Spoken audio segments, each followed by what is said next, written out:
জয়গুরু। জন্মাষ্টমী একটি খুবই পবিত্র দিন। এই দিন শ্রীকৃষ্ণের শুভ জন্মদিন। জন্মাষ্টমীর ব্রত কবে পালন করতে হবে? 15ই আগস্ট শুক্রবার নাকি 16ই আগস্ট শনিবার? জন্মাষ্টমীর দিনটিকে আমরা কিভাবে পালন করব? আর কোন কোন কাজগুলো আমরা করব না?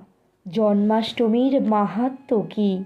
কোন কোন ভোগ ভগবানকে নিবেদন করবেন? আসুন জেনে নিই। যদিও 15ই আগস্ট শুক্রবার থেকেই অষ্টমী তিথি শুরু হচ্ছে, জন্মাষ্টমী পালন করা হবে কিন্তু শনিবার 16ই আগস্ট। বিধি অনুযায়ী এই ব্রত শনিবার দিনই পালন করতে হবে। এবার আমরা জানব জন্মাষ্টমী তিথির মাহাত্ম্য সম্পর্কে। শাস্ত্রে আছে, যে ব্যক্তি জন্মাষ্টমীর ব্রত পালন করেন সেই ব্যক্তির পূর্বজন্মের সমস্ত পাপ ক্ষয় হয়। আমরা নিজেদের অজান্তেই অনেক পাপ কার্য করে ফেলি। এই পাপ থেকে মুক্তি পেতে আমাদের অবশ্যই এই দিনটি পালন করা উচিত। এই ব্রত নিষ্ঠার সঙ্গে পালন করলে সুস্বাস্থ্য, আনন্দ, সুখ, সমৃদ্ধি, প্রশান্তি লাভ করা যায়। শ্রীকৃষ্ণের কৃপা লাভ করা যায়। আর এই ব্রত যারা পালন করে না, পালন না করে ভোজন করেন, তারা অধোগতি লাভ করেন। এই ব্রত আমরা কিভাবে পালন করব? আসুন জেনে নিই। জন্মাষ্টমীর দিন অবশ্যই নিরামিষ আহার করুন।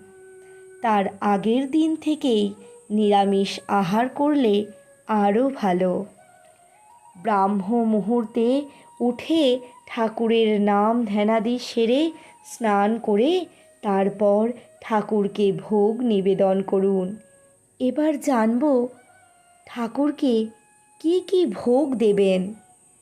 জন্মাষ্টমীতে শ্রীকৃষ্ণকে নাড়ু, মাখন, সন্দেশ, সুজির হালুয়া, মোহন ভোগ দিতে পারেন।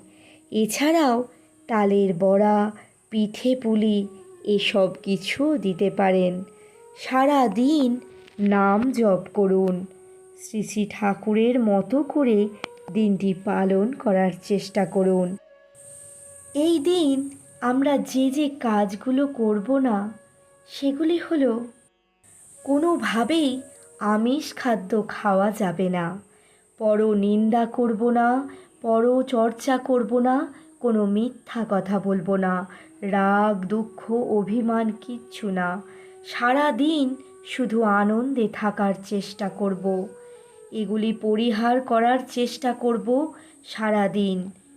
পরিবর্তে সারাদিন অজপা নাম করুন আর নিষ্ঠার সাথে শ্রীকৃষ্ণকে ভোগ নিবেদন করুন। জয় গুরু।